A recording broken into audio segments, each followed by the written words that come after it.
Okay, so I guess I got a better feed than today. Hopefully it records nicely. I said that I had re-recorded the video, yesterday's video, so I did questions 1 through 4 in assignment 6, and now today I'll do 5 through 7.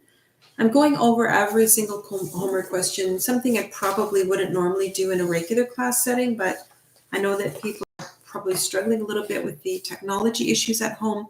So I just want to go through every question. I am using the graphing calculator, and most of you have the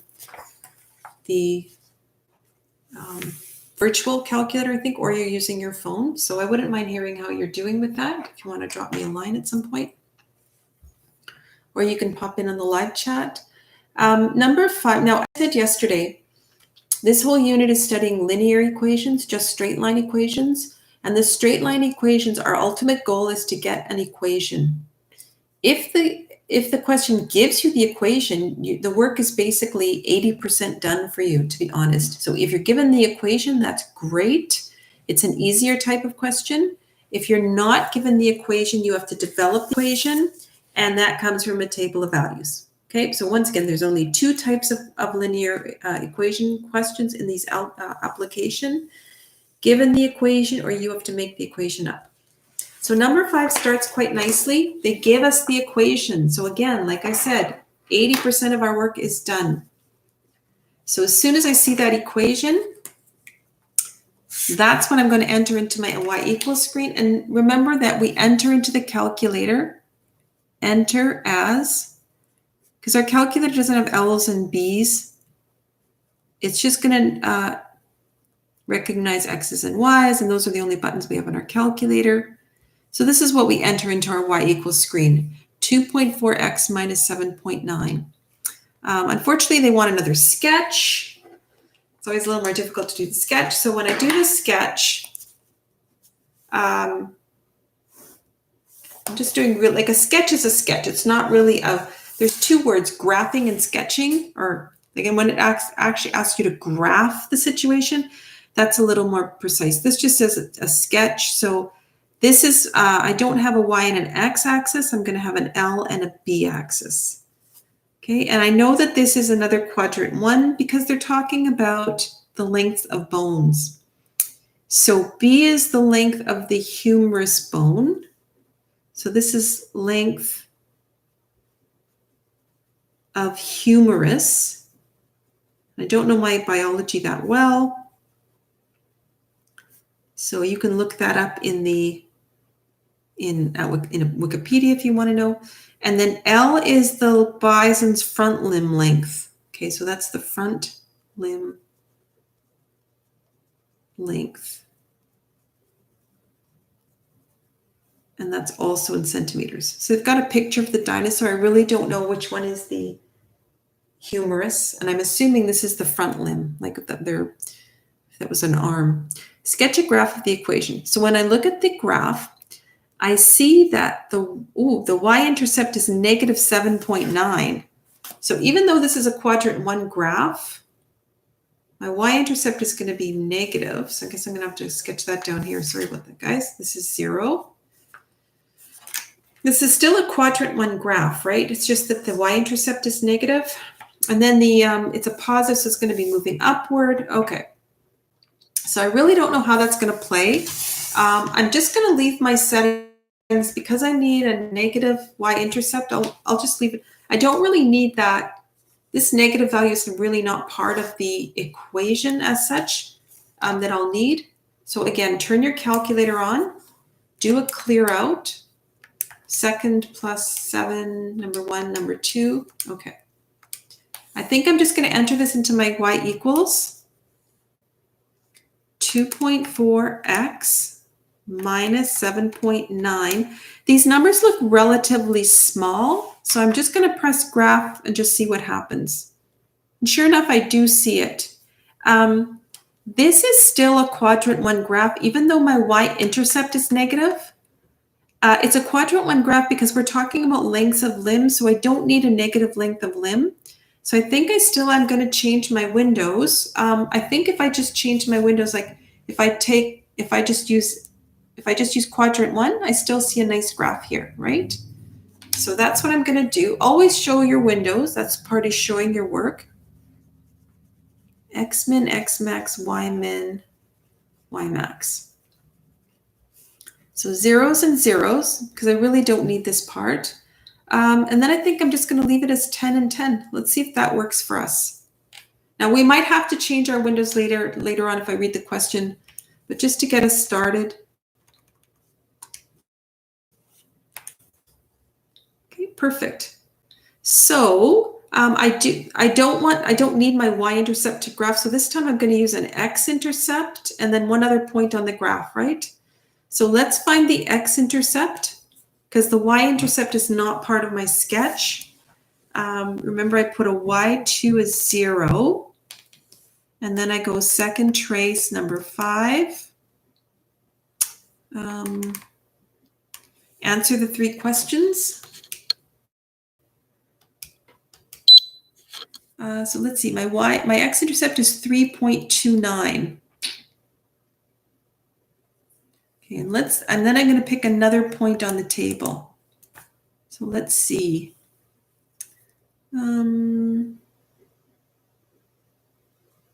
Maybe I'll go up to 6 or something. Okay. And then here,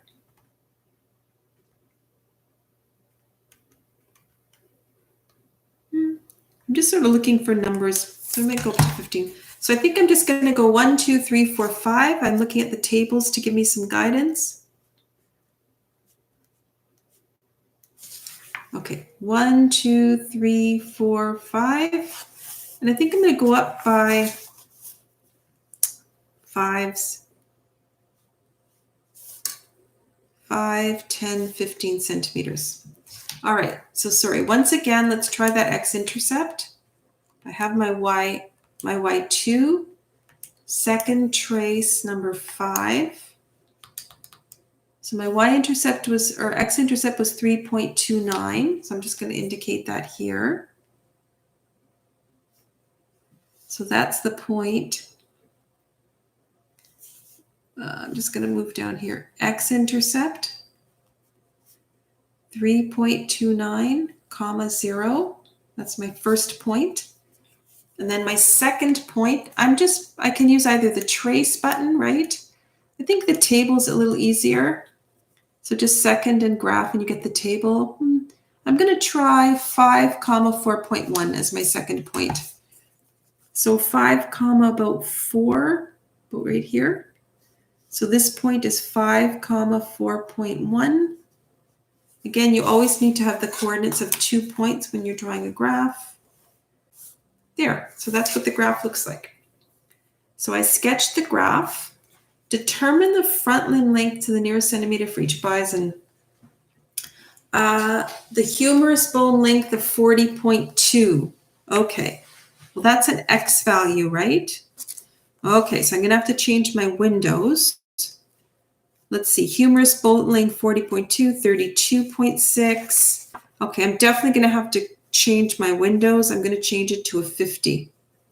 Okay, so that's the first thing I'm gonna do. You can read ahead with the question if you're doing it and change it earlier, but I just kind of change it as I need it. So part B, once again, we're going to find y. Find y when x is 40.2. Now I'm using x and y because that's just showing my work for the calculator. When I respond, though, I'm going to respond using the language that they've given me in the question. But to show my work, the calculator uses x's and y's, so that's what I'm going to use. Okay, so remember how to do that. Second trace value. And x is 40.2, so I get y equals 88.58. Okay, gives you the answer there. So I'm going to respond. The front limb length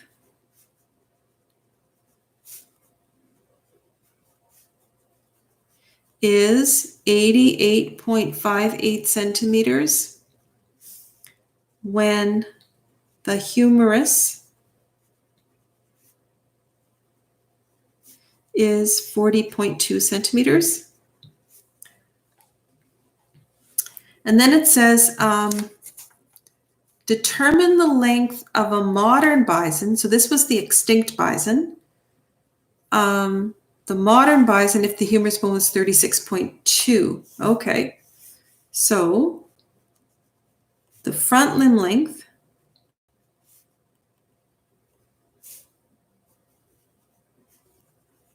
is, okay, let's do the same thing with 32.6. Second trace value, 70.34 centimeters. When the humerus is 32.6. So they're getting us to compare the extinct with the modern, and I guess the relationship is the same. That's kind of interesting that the relationships would be the same. Bisons. So we've got two front limb lengths, right? Front limb length is this here, and front limb length is here. This is the extinct bison. This is the modern bison. Okay, so the next thing it asks us, by what percent was the giant bison taller than the modern bison? Okay, so giant compared to modern, right? Giant to modern. So 88.58. Oh, sorry, it says to the nearest centimeter. So I guess that would be 89 centimeters. And 70.34 would be 70 centimeters. And I just noticed in the question it said to the nearest centimeter. Okay, so I'm just going to compare these. The rate is like this, the extinct over the modern. And we get 1.27.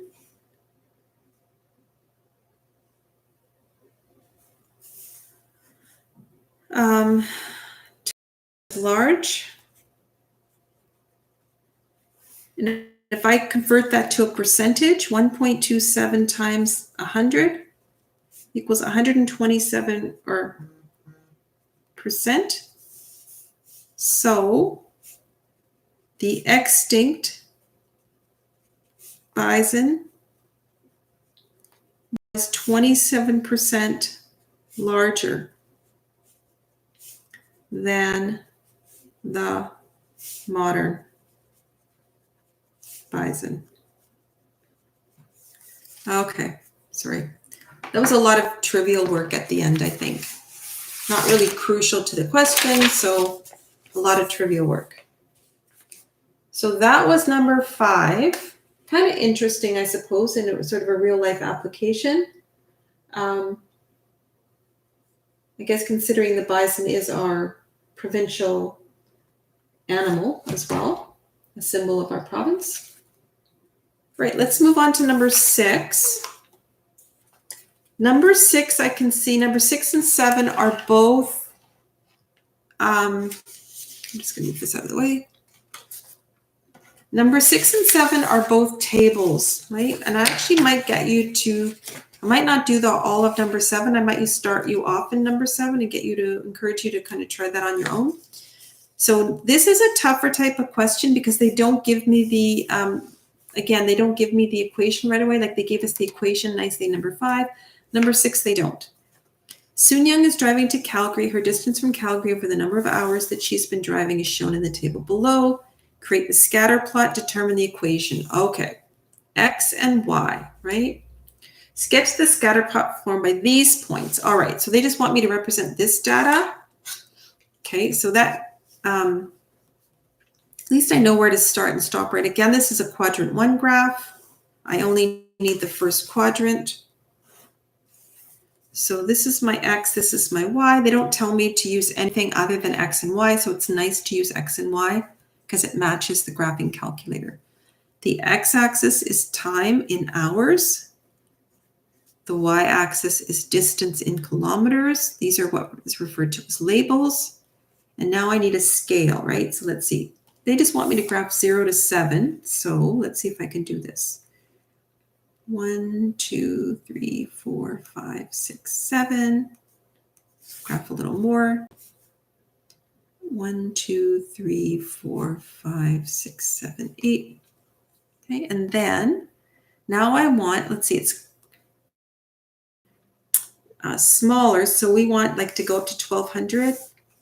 I think I might go up by 400s. 400, 800, 1200. Because I don't need more than 1200, right? My numbers are getting smaller. Okay, like just, yeah, make it easy on yourself, right? Now I'm going to plot these 5 points just as good as I can right on my graph. I'm graphing just I'm sketching a real rough sketch. So 0 and 1200 is my first point. 2 and 984. Halfway between here and here is 1000. It's just a little less than 1000. 3 and 876. 5 and 660. Well, halfway between is 600, just a little more than. And 7 and 444. Okay, so that's my scatter plot. I can't draw the line yet because I don't know the equation of the line, but this is the scatter plot of the data, right? It's definitely linear, decreasing. My y-intercept is 1200. The leading coefficient should be negative. Let's see if we get that when we do the equation, okay? So once again, I'm going to remind you, like I did yesterday in yesterday's video, look at page 13 for detailed instructions.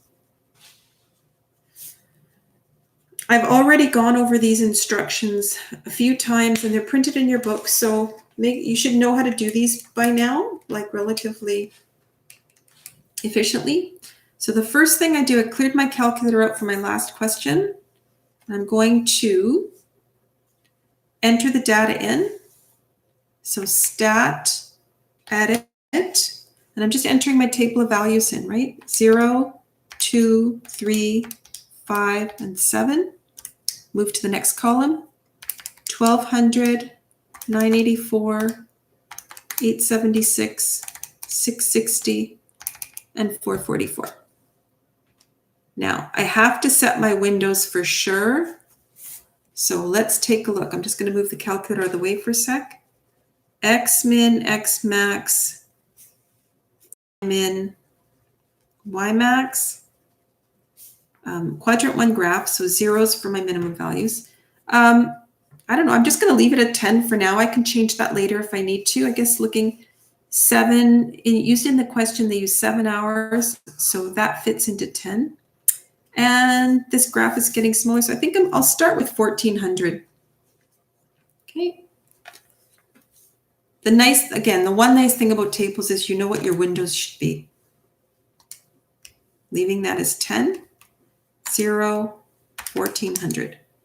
Okay, and let's turn our scatter plot on just so we can see the dots. And then we should see our graph right now with the dots. Sure enough, it sort of resembles what I did, right? You can't see the one on the y-axis because it's blurred by the line itself.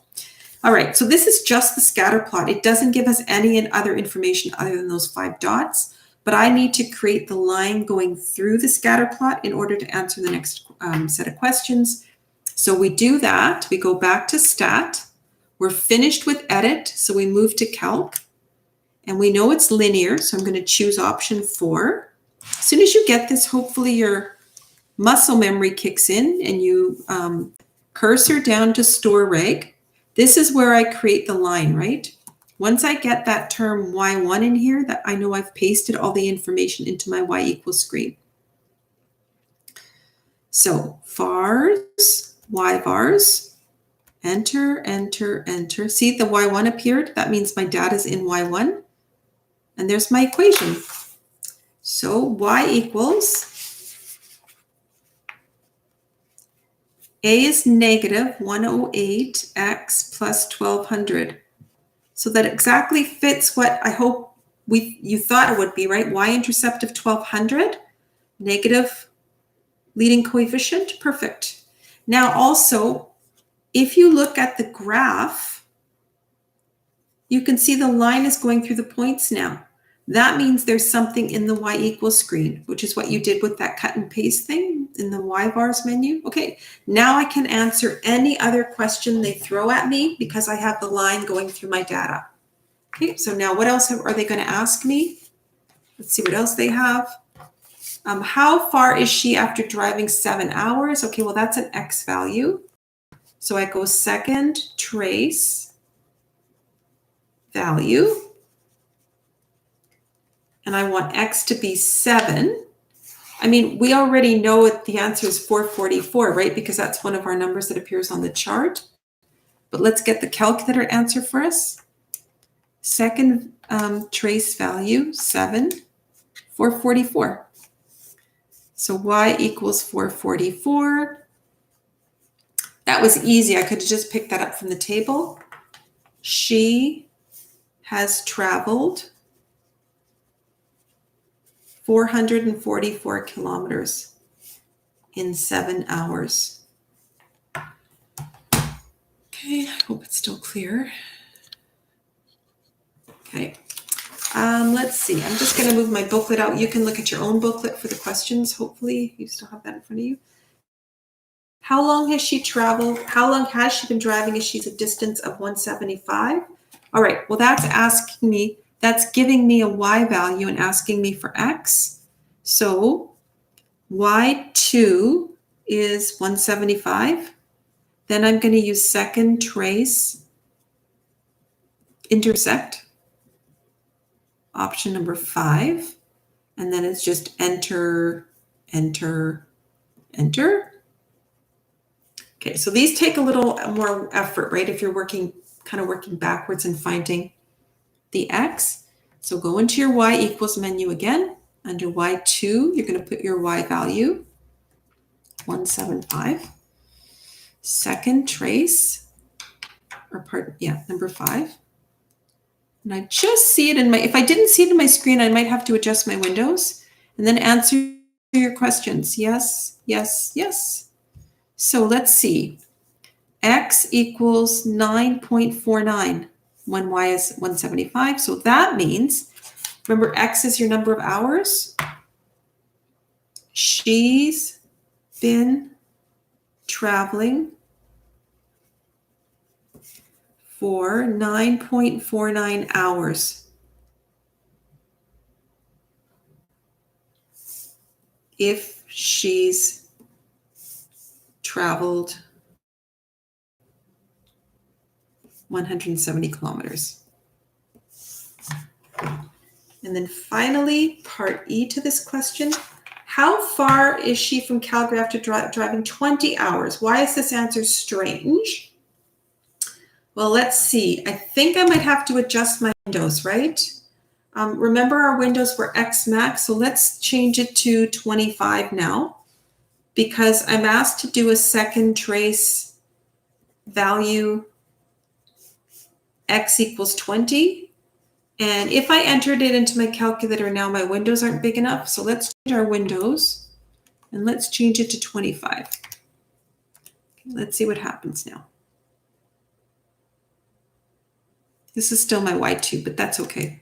Second trace value, X is 20. And we get Y equals negative 960. Okay, what's weird about that? Well, she's already finished her journey, right?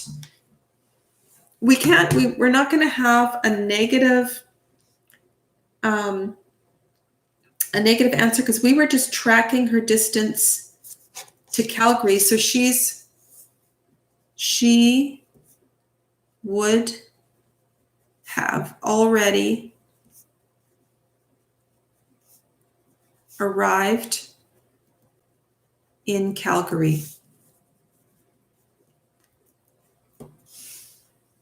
And then I'll just put a little note here. Note. Okay. if we look at the graph, I'm going to get rid of this Y2 statement right now. Just clear it out. Let's just look at our original graph. Here's our original graph. When she's 0 kilometers away from Calgary, she's in Calgary. So let's find the x-intercept. Put a 0 in for Y2, and then use our intersect function again. I'm just going to answer.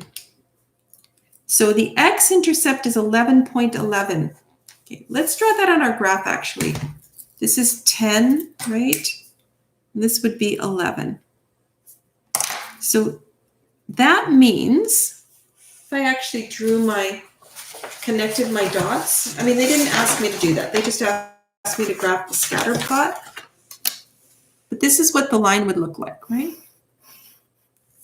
She arrived in Calgary in 11.11 hours. She arrived in Calgary in 11.11 hours. So by 20 hours, she's already been in Calgary for 9 hours, right? So the asking where she would be in 20 hours, if she kept driving, she would be somewhere probably in the middle of the ocean, but she stopped driving after 11 hours. So the 20 hours is kind of a nonsense question in a way, right? That's why they said, why isn't this answer, why is this answer strange? That's why. Okay, I feel like I've talked a lot, and I know that you've got a lot to do on your own. Please let me know if you have any questions. Maybe we can do something different. I've tried Google Meets, but no one really hops on, so I don't know what you guys, if you guys have another suggestion. What I'd like to do is I'm going to just start. I'm going to take a look at example 7 or number 7, and you guys, I would like you to try 7, 8, and 9 on your own. For homework. Let's just take a look at this because it's slightly different, right? It's a table of values, but it's a little different than this table of values. It's a little more involved. So let's just read this. Maria just purchased a new compact car hoping to save money. She tracked her expenses for 6 months. So months. Looks like it's just 5 months. In order to determine the average monthly cost of operating her new car. In addition to the cost of the gas, which is $1.20 per liter, she also calculated a monthly cost of $75 for maintenance and insurance. Fill in the table based on her costs. Okay, so they just gave us, all they gave us was the number of liters of gas, but they want us to figure out what the cost of gas is. So it's going to change every month depending on how much she drives, but they told us that it's $1.20 a liter. This was obviously a little while ago, right? Gas is low right now, but I'm sure it'll rise again. So 60 times, I'm just going to do, this is just going to be times $1.20, right?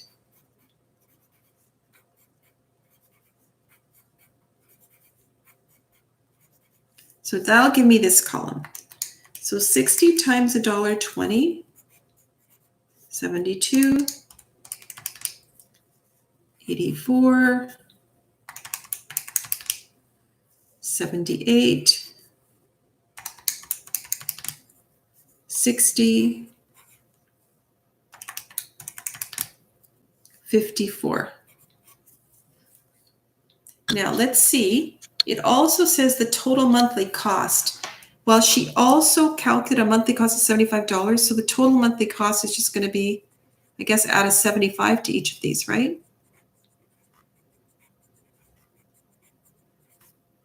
Okay, so 72 plus 75, 147. Whoops. 159. So this is just really arithmetic, right? This isn't very difficult. I'm sure on the chart. The difficult part comes is what they want us to do later. Okay, so I filled in the table based on her cost. Great. Now, this is the tricky part. Determine the equation that models total monthly cost as a function of the number of liters of gas purchased. Okay, so this is what they want you to enter in your calculator, right? This column, I don't need anymore. They don't want the cost of gas. They want the total monthly cost as a function of number of liters of gas purchased. So this column of numbers against this column of numbers, okay? First column is your X, second column is your Y. So in this was sort of a tricky way. I needed this third column in order to get the final cost. So, but you've got to pay attention to what they want you to use in the question. They didn't want anything to do with the total cost of gas. That was already incorporated into the monthly cost. So they just want you to model the monthly cost as a function of gas purchased. So this and this. So I'm going to leave you with that. So don't be alarmed if you get a 3-columned table. That just means you're using the third column to generate the data that they actually want you to use. So I'm going to leave it at that for you. I'd like you to work on 7, 8, and 9. Do as much as you can. I know you've got other stuff going on. And hopefully I'll hear from some of you soon, whether you have questions for me or just want to chat. So I'll talk to you tomorrow.